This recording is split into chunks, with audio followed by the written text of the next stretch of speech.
നമസ്കാരം. ശ്രീകൃഷ്ണ കഥാമൃതം ഭാഗം 763 763. ശ്രീകൃഷ്ണ കഥാമൃതത്തിൽ 3 ഭാഗങ്ങളാണ്. അതിൽ അവസാന ഭാഗമാണ് ഭഗവാന്റെ ഉപാസനാകാന്ഡം എന്ന് പറയും. ആ ഉപാസനാകാന്ഡത്തിലെ 33-ാമത്തെ സർഗം ഹംസഗീതം, ഭഗവാന്റെ ഹംസാവതാരം. അതിൽ 28-ാമത്തെ ശ്ലോകമാണ് കഴിഞ്ഞ എപ്പിസോഡിൽ പറഞ്ഞു നിർത്തിയത്. അതെന്തായിരുന്നു?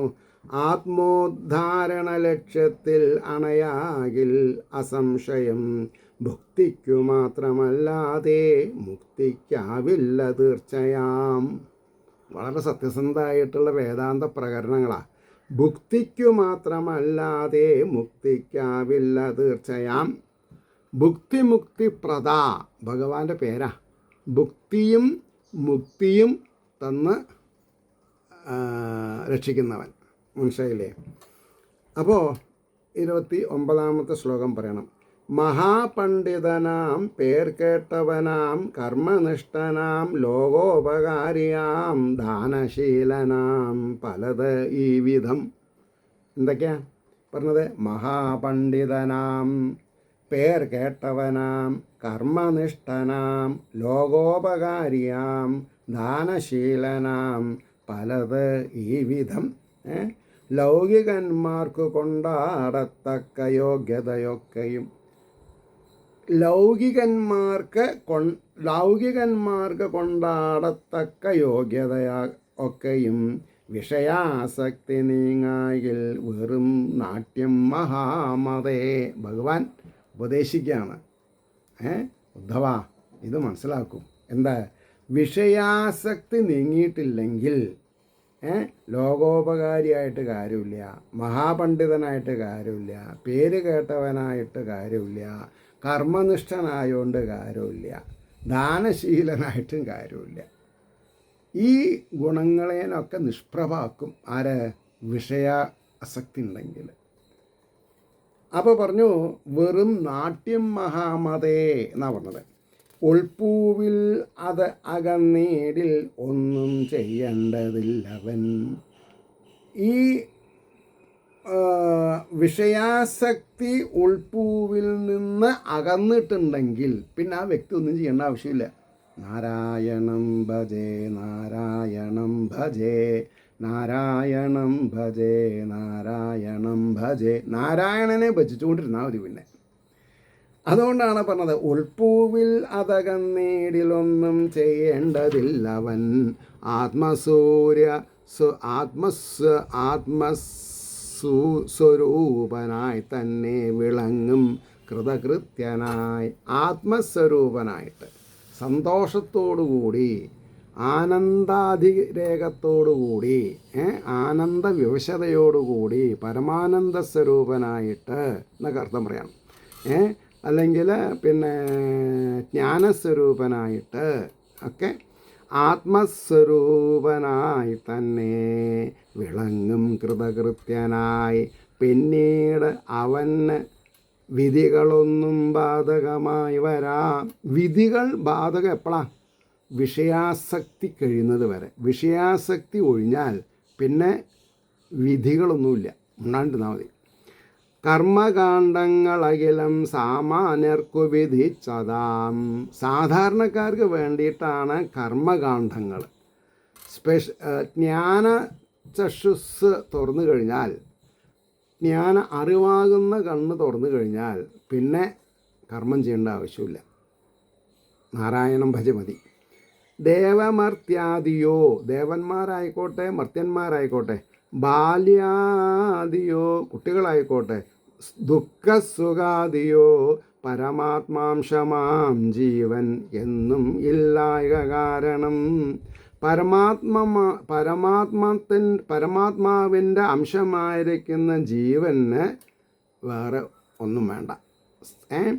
വർണ്ണാശ്രമങ്ങളും നാനാതരം കർമ്മഫലങ്ങളും, അതായത് ബ്രഹ്മചര്യാവസ്ഥ, ഗൃഹസ്ഥാവസ്ഥ, വാനപ്രസ്ഥം, സന്യാസം, വർണ്ണാശ്രമങ്ങളും നാനാതരം കർമ്മഫലങ്ങളും അജ്ഞാനത്തിങ്കൽ മുഴുകുന്നവർക്കല്ലാതെ എങ്ങനെ.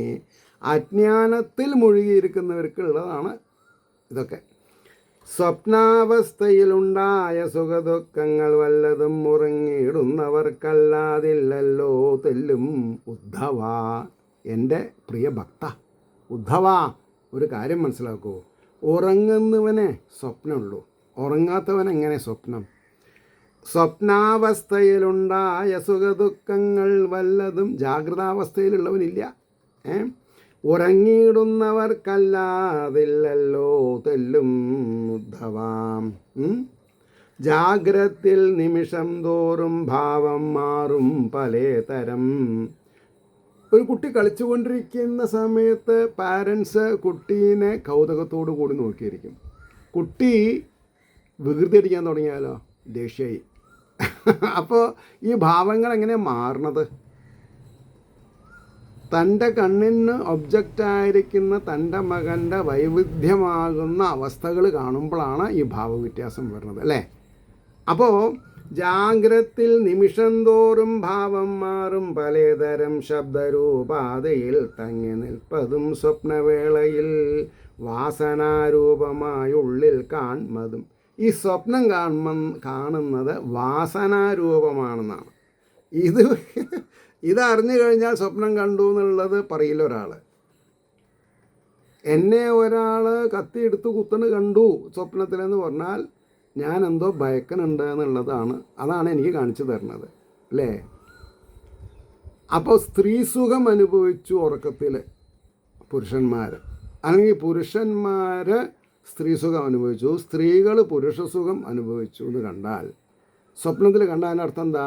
ഇവരുടെ മൈൻഡ് പെർപ്ലക്സിങ്ങിലാണ് നിൽക്കുന്നത് എന്നർത്ഥം. സ്റ്റാഗ്നൻ്റ് അല്ല, ഭക്തി ആയിട്ടില്ല. അപ്പോൾ അതാണ്. അപ്പോൾ ഈ വിവരം ഉണ്ടായാൽ ഭക്തി വേഗം വരും. വാസനാരൂപമായി ഉള്ളിൽ കാൺമതും സ്വപ്നവേളയിൽ ഗാഠനിദ്രയിൽ രണ്ടും ലയിപ്പിക്കുവതും ഉണർന്നേറെ ഉറങ്ങിനേൻ. അപ്പോൾ ഗാഠനിദ്രയിൽ സുഷുപ്തിയിലൊന്നുമില്ല, കൂർക്കം വലിച്ചുറങ്ങണം. വിവസ്ത്രനായാലും അറിയില്ല, കയ്യകാല് വെള്ളത്തും കൊണ്ട് നനഞ്ഞാലും അറിയില്ല. അപ്പോൾ ഗാഠനിദ്രയിൽ രണ്ടും ലയിപ്പിക്കുവത് ഉണർന്നേറെയുറങ്ങിനേൻ നന്നായി ഞാനെന്നോർക്കുവത് ഇവയെല്ലാം നിനക്കുകിൽ. ഈ ഉറക്കത്തിൽ എന്തൊക്കെ സംഭവിച്ചു എന്ന് ആലോചിച്ച് പറയുന്നുണ്ടല്ലോ. നന്നായി ഞാനെന്നോർക്കുവത് ഇവയെല്ലാം നനയ്ക്കുകിൽ. ആലോചിക്കുകയാണെങ്കിൽ ത്രിഗുണത്താൽ കലങ്ങിയിടും ജ്ഞാനരൂപത്തിലാവിധം. പ്രകൃതിയുടെ ഗുണങ്ങളിൽ നമ്മൾ ഉരുണ്ട് കളിക്കുക. പക്ഷേ ഈശ്വരനെ പ്രാപിക്കണമെങ്കിൽ ത്രിഗുണാതീതമായ ഒരവസ്ഥയെ പ്രാപിക്കണം. 3 ഗുണങ്ങളേക്കും മേലെയാണ് ഈശ്വരൻ. ത്രിഗുണത്താൽ കലങ്ങിയിടും ജ്ഞാനരൂപത്തിൽ ആവിധം സർവത്തിനും സാക്ഷിയായി, എല്ലാറ്റിനും സാക്ഷിയായിട്ട് സർവത്തിനും സാക്ഷിയായി വിളങ്ങുന്നവനേകനാം. എല്ലാ തമാശകൾക്കും സാക്ഷി ആരാ? ആത്മാവാണ്. നമ്മൾ ആരെ ചതിച്ചു, ആരെ രക്ഷിക്കാമെന്ന് പറഞ്ഞു, ആരെ രക്ഷിച്ചില്ല. അപ്പോൾ വാക്ക് പാലിച്ചില്ലെങ്കിൽ അതിന് ശിക്ഷയില്ലേ? അപ്പോൾ അത് നമ്മൾ ഭയന്നിട്ട് വല്ല കാര്യമുണ്ടോ? അപ്പോൾ അതാണ് കയറി പിടിക്കരുത്. അതായത് കയറി ഞാൻ സഹായിച്ചോളാം എന്നൊന്നും പറയണ്ട, സാധിച്ചുവെച്ച ചെയ്യുക, അത്ര മാത്രം.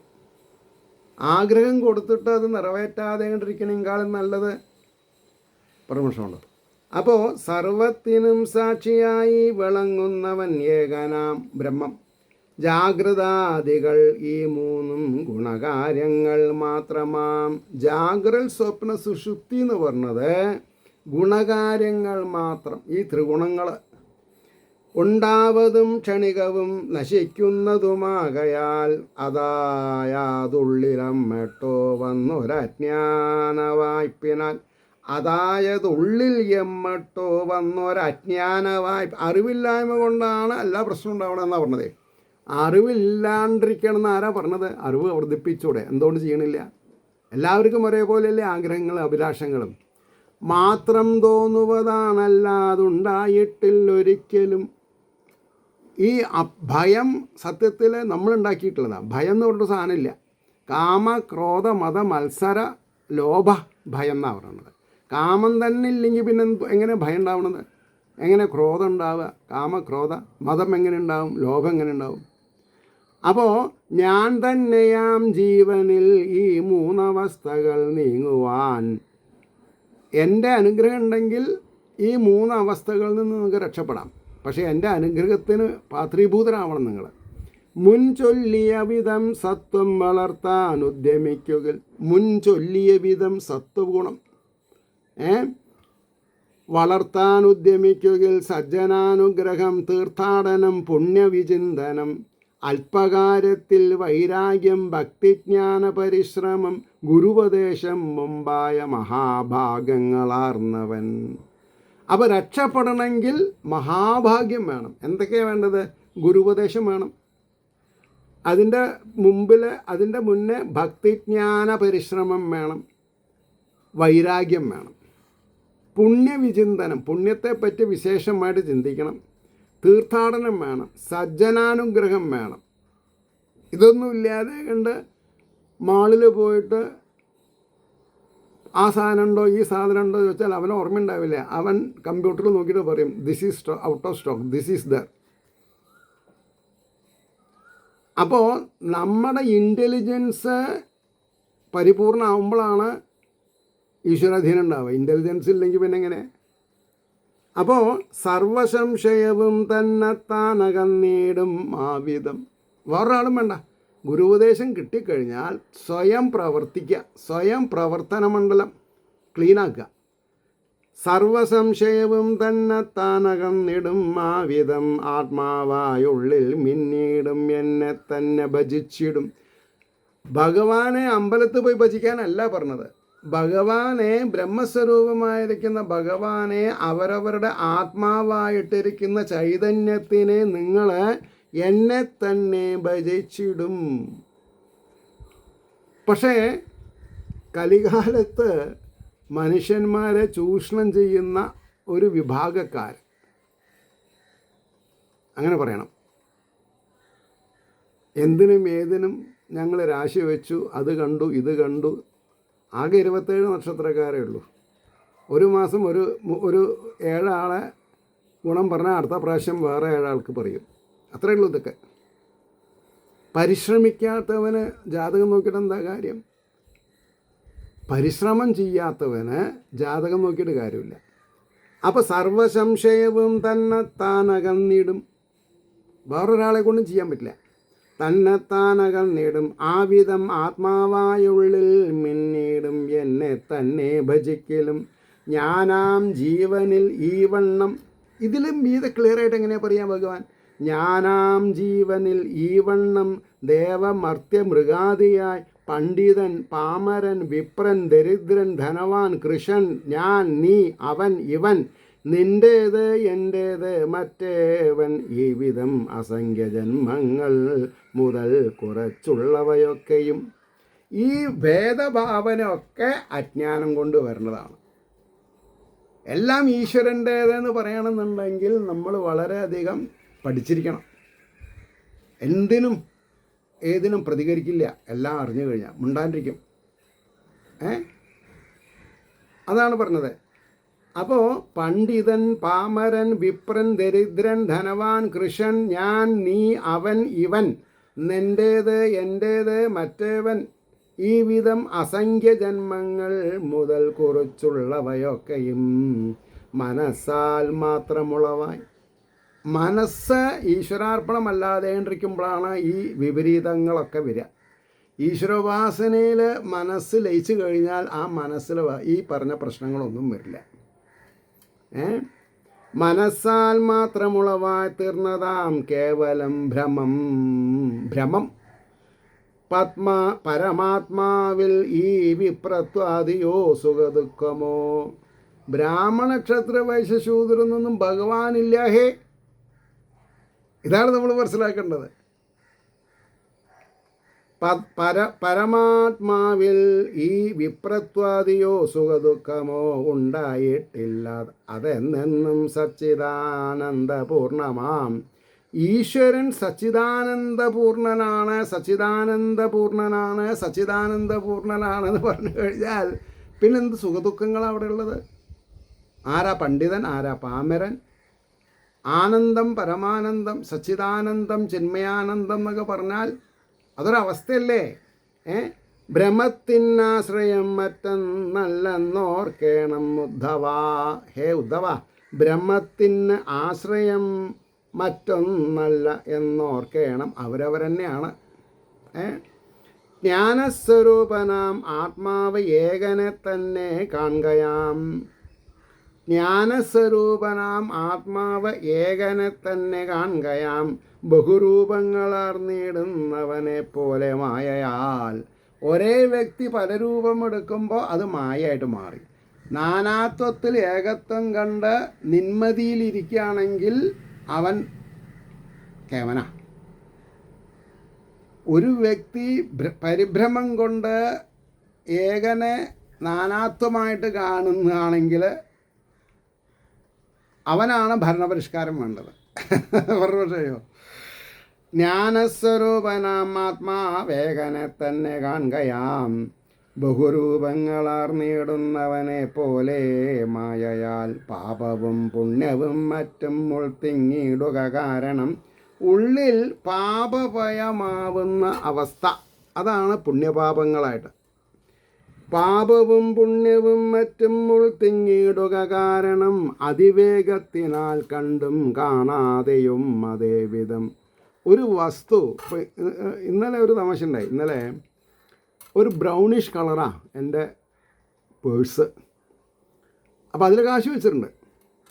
അപ്പോൾ ബ്രൗൺ കളറുള്ള ഒരു ദിവാനിൽ ഞാൻ പേഴ്സ് വെച്ചു. പക്ഷേ സാധാരണ വെക്കണത് ചുമരിലുള്ള ഒരു കബോർഡിലാണ്. ഒരു ഷട്ടറുണ്ട്.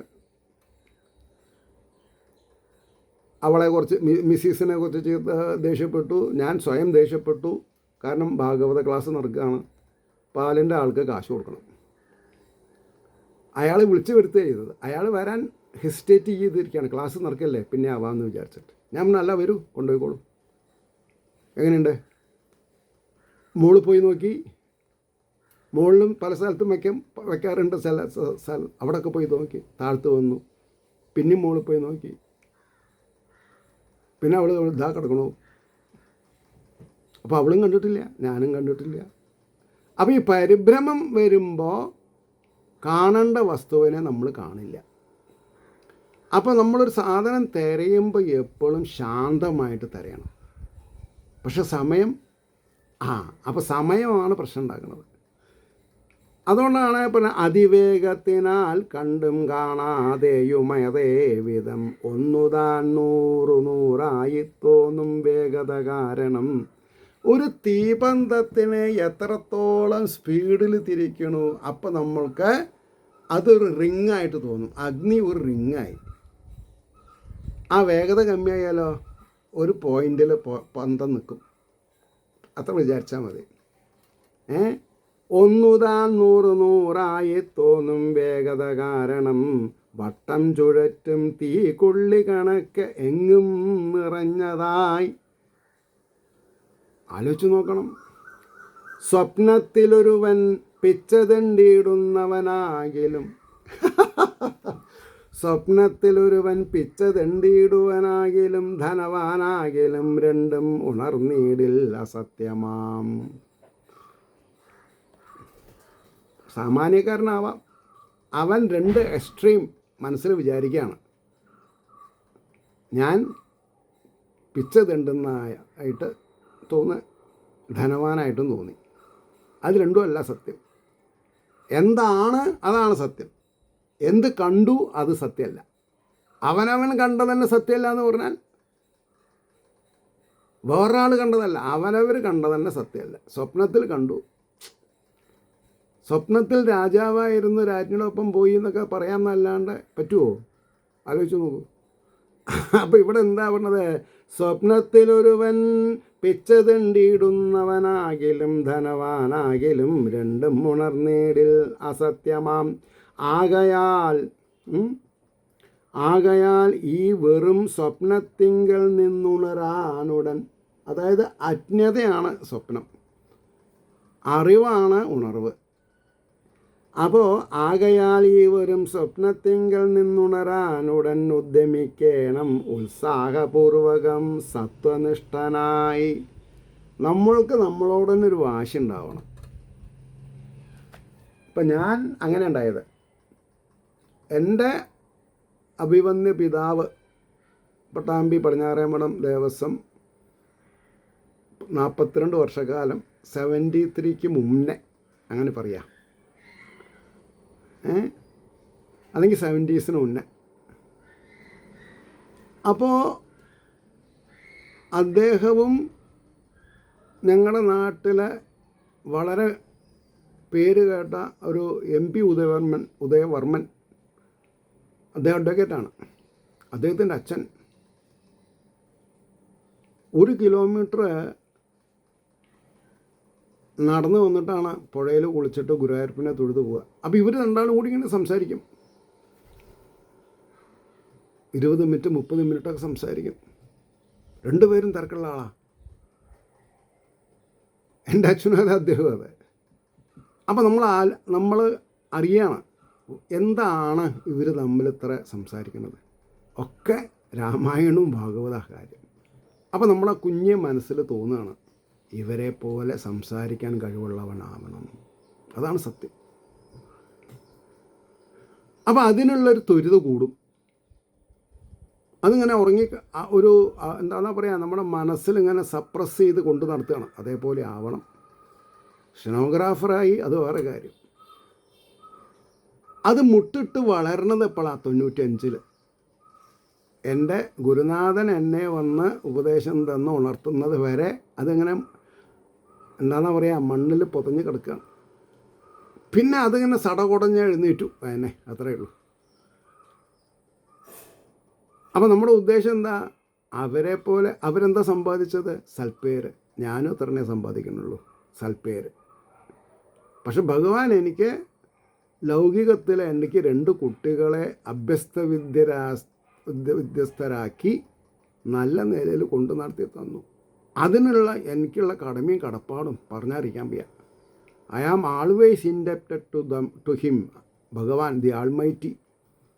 കാരണം ഞാൻ പറഞ്ഞില്ലേ, ഞാൻ SSLC 2 സബ്ജക്റ്റ് തോറ്റിയത് എഴുതി പാസ്സായിട്ടുള്ള ആളാണ്. എനിക്ക് 2 കുട്ടികൾ IIT ബോംബെയിൽ നിന്ന് 2 ആളും PhD, ഒരേ സബ്ജക്റ്റിലെ കണ്ടിന്യൂഷൻ, ഒരേ പ്രൊഫസർ ഉണ്ടല്ലെന്നൊക്കെ പറയുമ്പോൾ അത് ഒരു ചമത്കാരമാണ്. ഈശ്വരന് മാത്രം ചെയ്യാൻ പറ്റിയൊരു കാര്യമാണ്. അതാണ് ഇവിടെ എപ്പോഴും പറയണത്, ഉദ്യമിക്കണം ഉത്സാഹപൂർവകം സത്വനിഷ്ഠനായി. എനിക്കിപ്പോഴും നല്ല ഓർമ്മയുണ്ട്. എൻ്റെ മോള് എന്നോട് പറയാണ്, അച്ഛാ ഞങ്ങൾ BSc MSc കഴിഞ്ഞു, കെമിസ്ട്രിയാണ്. കെമിസ്ട്രിയിൽ PhD എടുക്കാമെന്ന് പറഞ്ഞാൽ 6-7 കൊല്ലം വേണം അച്ഛാ. പിന്നെ എനിക്കാണെങ്കിൽ ശരീരത്തിന് കെമിസ്ട്രി ഫോബിയ അല്ലെങ്കിൽ വാട്ടർ ഫോബിയ 2005 വെള്ളപ്പൊക്കത്തിൽ നഷ്ടപ്പെട്ടു എന്ന് വിചാരിച്ചു ഞങ്ങൾ പരസ്പരം. പക്ഷേ ഈശ്വരൻ സമ്മതിച്ചില്ല. അങ്ങനെയാണ്, ഈശ്വരൻ്റെ കയ്യൊപ്പാണ്. അപ്പോൾ ഇനി എന്താ ചെയ്യുക? അപ്പോൾ എനിക്കാണെങ്കിൽ ഹയർ സ്റ്റഡീസിനെ പറ്റിയിട്ട് അതൊന്നും അറിയില്ല, എനിക്കൊന്നും അറിയില്ല. ഹയർ സ്റ്റഡീസ് എന്ന് മാത്രമല്ല. അപ്പോഴാണ് പറഞ്ഞത് അച്ഛൻ ഇങ്ങനെ. അപ്പോൾ ഞാൻ ഫ്രീലാൻസായിട്ട് എയർ ടിക്കറ്റ് കൊടുക്കുന്നുണ്ട്. അപ്പോൾ മെറ്റലർജിക്കൽ ഡിപ്പാർട്ട്മെൻറ്റിൽ കൊറോഷൻ സയൻസ് ആൻഡ് എൻജിനീയറിംഗ് പറഞ്ഞിട്ടൊരു സ്ഥാപനമുണ്ട്. അവിടുത്തെ പ്രൊഫസർക്ക് നമ്മൾ ടിക്കറ്റ് കൊടുക്കുന്നുണ്ട്. അച്ഛനൊന്ന് പോയി ചോദിക്കൂ, എനിക്കൊരു 2 കൊല്ലം ജൂനിയർ റിസർച്ച് ഫെലോ ആയിട്ട് വർക്ക് ചെയ്യാൻ പറ്റുമോ? എക്സ്പോഷർ കിട്ടിച്ചാൽ ഞാൻ കയറിപ്പോയിക്കോളാം അച്ഛാ. ശരി, പോയി ചോദിച്ചു. അദ്ദേഹം ഒരു ജേർണൽ കൊടുത്തിട്ട് ഒരാഴ്ച കഴിഞ്ഞിട്ട് ഇത് വായിച്ചിട്ട് വരൂ പറഞ്ഞു. ഇവള് പരീക്ഷയ്ക്ക് വായിക്കണ കൂടുതൽ ജേർണലുള്ളതൊക്കെ പഠിച്ചു. അയാൾ ചോദ്യം ചോദിച്ചു, പറഞ്ഞു. വേറൊരു ജേർണൽ കൊടുത്തു. ഒരാഴ്ച കഴിഞ്ഞിട്ട് അങ്ങനെ 5 ജേർണൽ 5 ആഴ്ച. എന്നിട്ട് ചെറിയൊരു വേതനം ഫിക്സ് ചെയ്ത് കോൺക്രീറ്റ് ബ്ലോക്കൊക്കെ ഉണ്ടാക്കാൻ പറയാം. അപ്പോൾ ഈ ഉത്സാഹം ഉണ്ടായാൽ പോരാ, ഹാർഡ് വർക്കിംഗ് നേച്ചറായിരിക്കണം. അങ്ങനെ അവൾ രക്ഷപ്പെട്ടു. അതേ ആളോട് അനിയന് വേണ്ടി അവൾക്ക് സംസാരിക്കേണ്ടി വന്നു. അപ്പോൾ ഇതൊക്കെ ചരിത്രമാണ്. അപ്പോൾ എല്ലാ സ്ഥലത്തും ഭഗവാന്റെ കയ്യൊപ്പ് വലുതാണ്. പറഞ്ഞു മനസ്സിലായില്ലേ? അതുകൊണ്ടാണ് ഞാൻ ഇത്ര എന്താണ് പറയുക, ഹിസ്റ്റീരിയ ആയിട്ട് സംസാരിക്കണത്. ഹിസ്റ്റീരിയാണ് എനിക്ക്. എന്താ ഹിസ്റ്റീരിയ? ഇത് പറയണം, ഇത് പറയണം, ഇത് പറയണം. ഭഗവാനെ പറ്റി പഠിക്കുക, പഠിച്ചത് പറയുക, അല്ലാണ്ട് എനിക്ക് വിവരം ഉണ്ടായിട്ടല്ല. അപ്പോൾ ഇവിടെ എന്തായി? ആകയാൽ ഈ വെറും സ്വപ്നത്തിങ്കൽ നിന്നുണരാനുടൻ ഉദ്യമിക്കണം ഉത്സാഹപൂർവം സത്വനിഷ്ഠനായി. അതായത് സത്വനിഷ്ഠൻ എന്ന് പറഞ്ഞാൽ എന്താ അർത്ഥം പറയുക? തൻ്റെ മനസ്സാക്ഷിയോട് കൂറ് കാണിച്ചും കൊണ്ട് തന്നെ അർത്ഥം പറയണം. മനസ്സാക്ഷിയോട് കൂറ് വേണം, ദൈവത്തിനോട് കൂറ് വേണം. വേദം വിളഞ്ഞ രാജ്യത്തിൽ ഋഷിമാരുടെ നാടിതിൽ. ഈ ഭാരതഖണ്ഡത്തിന് എന്തത്ര സവിശേഷത? വേദം വിളഞ്ഞ രാജ്യം, ഋഷിമാരുടെ നാടിതിൽ ആയുസ് ആരോഗ്യവും മറ്റും കൈവന്ന ശുഭവേളയിൽ. ആയുസ്സും ആരോഗ്യവും വേണം. ആയുസ്സുള്ള കാലം ആരോഗ്യം വേണമെന്നർത്ഥം. കൈവന്ന ശുഭവേളയിൽ ചിരസ്ഥായികളല്ലാത്ത ഗൃഹദേഹാദി സർവവും. എന്താ ചിരസ്ഥായികളല്ലാത്ത ഗൃഹദേഹാദികൾ? അസ്ഥിരാണ് എന്നർത്ഥം. അസ്ഥിരം എന്ന് പറഞ്ഞാൽ സ്ഥിരമല്ലാത്തത് എന്നർത്ഥേ. വീടും ശരീരം നശിക്കണതാണ്. നശിക്കാൻ പാടില്ല എന്ന് പറഞ്ഞാൽ അവൻ ബുദ്ധിയില്ലാത്തവൻ എന്നാ പറയാം. ചിരസ്ഥായികളല്ലാത്ത അസ്ഥിരം. ഗൃഹദേഹാദി സർവവും ഞാനെന്നും എൻ്റേതാണെന്നും മറ്റുമാം ചിന്തയെന്നിയേ. എന്ന് വേണമെങ്കിൽ ഇതൊക്കെ ഇടിഞ്ഞു പൊളിഞ്ഞ് പോയിക്കോട്ടെ, ഭഗവാൻ എൻ്റെ ഒപ്പം ഉണ്ടല്ലോ, ഞാൻ രക്ഷപ്പെട്ടോളാം എന്നുള്ളൊരു താല്പര്യം വേണം. അച്ഛനും അമ്മയും എന്താ ഉണ്ടാക്കി തരാത്തതെന്ന് ചോദിക്കരുത് ഒരിക്കലും. അത് ആപത്താണ്. അച്ഛനും അമ്മയെയും ദൈവിക പരിവേഷമായി കാണേണ്ടത് മക്കളുടെ അവസ്ഥയാണ്. അമ്മയെ മാതൃദേവോ ഭവ, പിതൃദേവോ ഭവ, ആചാര്യദേവോ ഭവ, അങ്ങനെ പോവാൻ സാധിക്കണം. അപ്പോൾ വാക്കും മനസ്സും വിഷയങ്ങളിൽ പോകാതെ കേവലം, വളരെ ശ്രദ്ധിക്കേണ്ട കാര്യമാണ്. വാക്കും മനസ്സും വിഷയങ്ങളിൽ പോരുത്. പോയാൽ നശിച്ചു. വിഷയാഭിലാഷം വന്നാൽ തെറ്റി. ഇപ്പോൾ ഡോക്ടറാവണം, എൻജിനീയറാവണം, അല്ലെങ്കിൽ പ്രഭാഷകനാവണം, അത് വിഷയമല്ല.